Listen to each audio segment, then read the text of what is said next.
नमस्कार, हर हर महादेव, जय श्री महाकाल, राधे राधे दोस्तों। कैसे हैं आप सब लोग। आशा करती हूँ कि आप स्वस्थ होंगे और मस्त होंगे। मैं हूँ खुशी और मैं आप लोगों के लिए लेकर आई हूँ एक इंटरेस्टिंग टॉपिक जो मुझे बहुत पसंद है।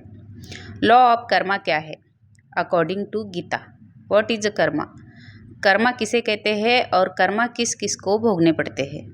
जहाँ तक मैंने समझा है कि आप लोगों ने भी सुना होगा कि मनुष्य जन्म सिर्फ एक बार मिलता है और ये जन्म मिलने से पहले आपको कई योनियों से गुजरना पड़ता है। तो यही चीज़ आज मैं आपको समझाने आई हूँ। जैसे हमें किसी प्राणी का जन्म मिलता है तो उन्हें कर्म से कोई लेना देना नहीं होता। जैसे कि आप किसी कुत्ते के योनि में जन्म लेते हैं तो वो सिर्फ यहाँ भोगने आया होता है।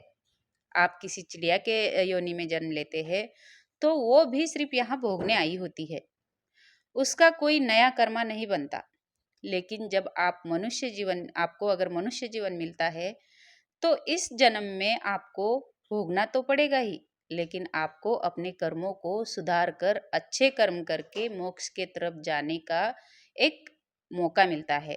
मनुष्य जीवन में सिर्फ एक मनुष्य जीवन ही है जिससे आप अपने कर्मों को सुधार कर आगे आने वाली तकलीफों को मीन्स आगे के जो जन्म है आपके आगे के जन्म जो आप लेंगे इस धरती पर दोबारा से, उन जन्मों में आने वाली तकलीफों को कम कर सकते हैं और अनेकों योनियों में जन्म लेने के सर्कल को ब्रेक कर सकते हैं। एक मनुष्य जीवन ही है जिसमें आप हंस सकते हैं, पूजा पाठ कर सकते हैं, मंत्र जाप कर सकते हैं, भजन कीर्तन कर सकते हैं। क्या आपने कभी देखा है क्या किसी प्राणी को हंसते हुए? नहीं ना। तो हमारा मनुष्य जीवन ही है जिसमें हम खिलखिला के हंस सकते हैं। तो इस जन्म में अपने आप को इस जीवन मृत्यु के सर्कल से हम बचा सकते हैं। तो मनुष्य जीवन में ऐसे कर्म करें कि आपको हजारों योनियों में ना पड़ना पड़े और अपने भोग ना भोगने पड़े। मनुष्य जन्म हमें हमारे कर्मों को सुधारने के लिए मिला होता है, ना कि सांसारिक चीजों में फंसने के लिए।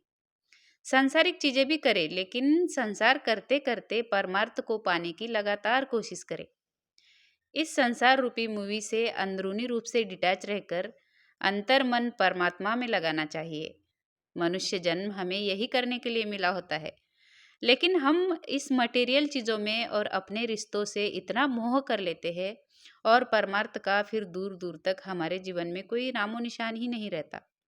सारी चीज़ें सिर्फ बाहरी रूप से करें, लेकिन अपना कर्तव्य समझ कर करें और अंतर मन जो है ना, वो भगवान से कनेक्ट रखे, अपने परमात्मा से कनेक्ट रखे।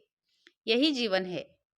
अब मुझे इजाज़त दे दीजिएगा और मेरा ऑडियो अगर पसंद आया है तो ऑडियो को लाइक करें और ऐसी ही आध्यात्म से रिलेटेड, रिलेशनशिप से रिलेटेड जानकारी के लिए मेरे चैनल को